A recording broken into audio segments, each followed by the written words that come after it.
Confidence isn't something you have. It's something you perform.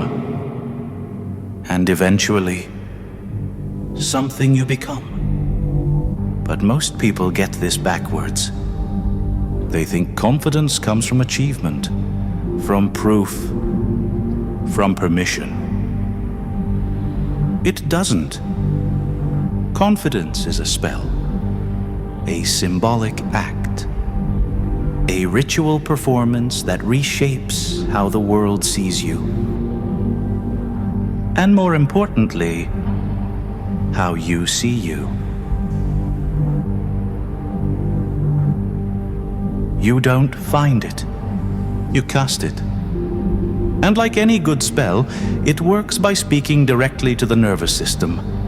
Not with logic, but with symbol, emotion, and repetition. If you weren't born confident, that's not a flaw. That's a program. From the moment you were small, you were trained to lower your voice, to seek permission, to defer to those with louder names. And that training stuck. Not just in your thoughts, but in your body. Your nervous system learned to associate safety with invisibility. It internalized a script. If I don't speak, I won't be punished. If I stay small, I might be accepted. If I hesitate, I'll be safe. This isn't low self-esteem. It's a survival strategy, but it's not yours. And it's no longer needed. The question now is, how do you uninstall that script and write a new one? Modern neuroscience tells us this. You are not a fixed self. You are a prediction machine. A loop of memory, expectation, and input. Constantly forecasting how you should behave based on how you've behaved before. This is the plastic self. Not a truth, but a pattern. A flexible model the brain updates with each new experience. So if you start acting confident, even when you don't feel it, you send new signals to the brain. And if you repeat that performance with emotion and embodiment, your nervous system starts to believe it. Not as an idea, as a reality. This is how all identities form. Through symbolic action performed with emotional intensity until the body says, yes, this is who we are now. We're taught that putting on a mask is fake, that acting confident when you're not is inauthentic. But here's the truth. The mask doesn't hide the self. It reveals it. Confidence is not the absence of fear. It's the decision to perform power in the presence of fear. You don't wait to become confident. You declare it. You embody it. You summon it like a ritual costume. And then step into the role until it fits your bones. This is not deception. It's magic. Jung called it the persona.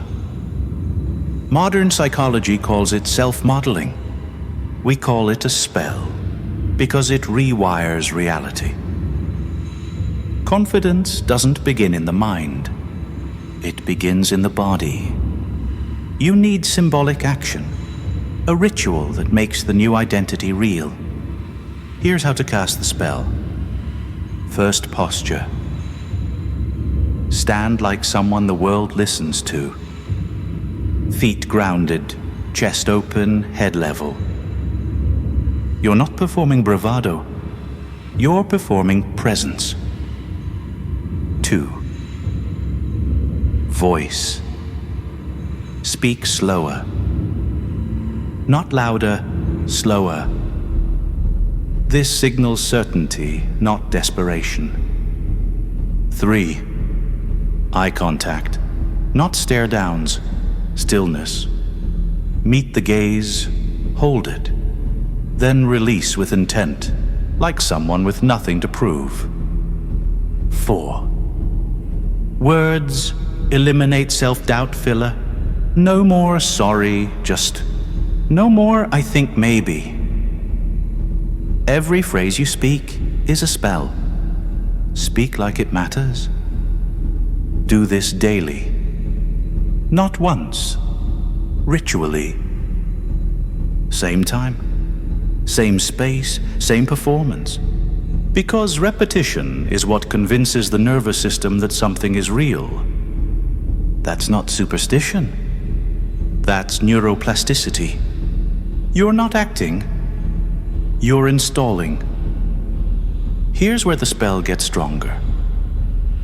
When you act from the body, you bypass the inner critic. You move faster than thought. This is what neuroscientist Antonio Damasio called the somatic marker hypothesis. Your body tags experiences with emotion and uses those emotional tags to guide future decisions. So when you feel confidence in your body, when you anchor it with action, your brain starts to trust it. The performance becomes memory. The memory becomes belief.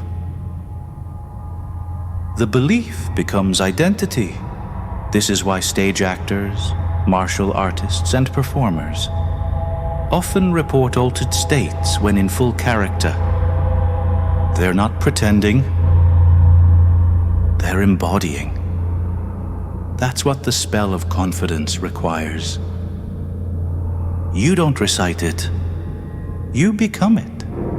As the spell begins to take hold, you will meet resistance. From your past self, from those who benefited when you stayed small, from the world that liked you quieter. They'll say, "You've changed. Who do you think you are? This isn't like you." They're right. Because confidence is a threat to every structure built on your silence. Your old self will try to pull you back with shame, with hesitation, with the lure of comfort. But you didn't come here for comfort. You came here for power. Not domination, but sovereignty. The power to choose who you are, not based on fear, but on will. Let's anchor this. Stand now.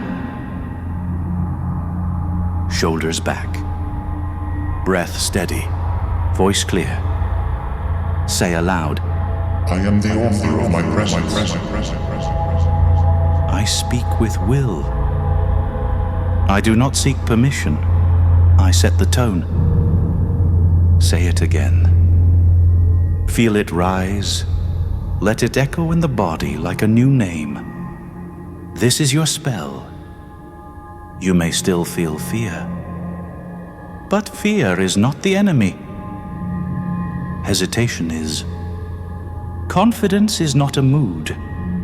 It's a mask, a stance, a ritual. Cast it daily until the line between mask and self disappears. You are not faking it. You're remembering who you were before they told you who to be. So tell me, what part of your old identity are you ready to shed? Leave a trace below. Until next time.